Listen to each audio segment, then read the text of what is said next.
Bismillahirrahmanirrahim and Assalamualaikum. The name is Arif Rusli and I will be presenting the requirement of marriage.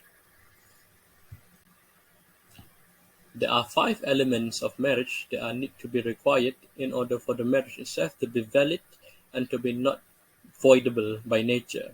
Firstly, the marriage has to be between male and female biologically.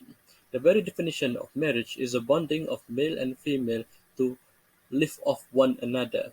By the very definition, the pairing of the male and female is against the definition of the marriage itself. This can be seen in the case of height against height, where the court held that a voluntary union of marriage is a man and female to the exclusion of the others. This again can be seen in the case of Lim Ying against Hyok King Ming Eric in 1992, which both of the partners are female, who the plaintiff changed her sex to become a male in order to marry the defendants. The court held that only the previous sex before the surgery itself are counted, and not the day after, making the marriage itself to be void. Secondly, consent. For the majority of the people, the consent of the both parties are needed in order for the marriage itself to happen. This can be seen in the section 22, where the consent of the both parties are needed for the marriage to be not void. But for the minors, for those under the age of the minority, the consent of the guardians are also needed, which means that the consents of the fathers, of the adoptive fathers or local parents can be aunts who take care of them or grandparents who take care of them are needed in order for the minors to marry one another. Thirdly, it is age.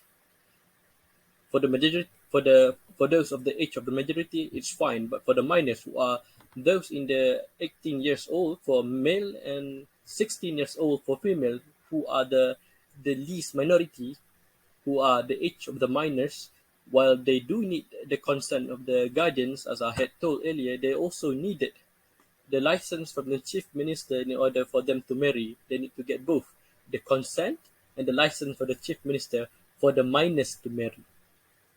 Fourthly, it must not be a prohibited marriage.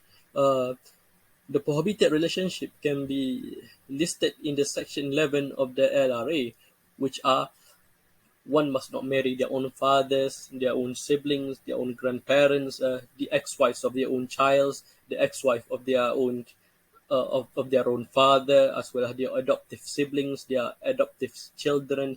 These are the kinds of the relationships are prohibited from one to marry in Malaysia. And last but not least, it is monogamous marriage. All non-Muslims must only have one partners in their relationship, in their marriage. This means that polygamy is strictly not allowed for non-Muslims to have. This again can be seen in public prosecutors against of Rajapan. It is a case of a Hindu man, an Indian who married in India, who come to Malaysia, work here, and he goes back to India to marry for the second time for his second wife, and he came back to Malaysia. In Malaysia, his second wife is declared to be null and void because a non-Muslim cannot have polygamy. A bigamy is prosecuted in section 494 of the Penal Code, which can be fined for 3,000 ringgit and 7 years in jail.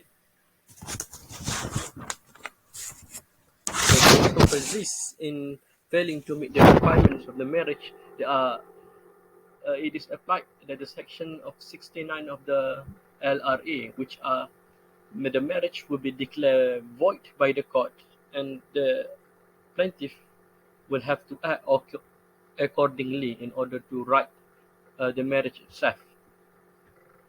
So do not get your marriage voided by not meeting the requirement. That's all from me. Thank you very much.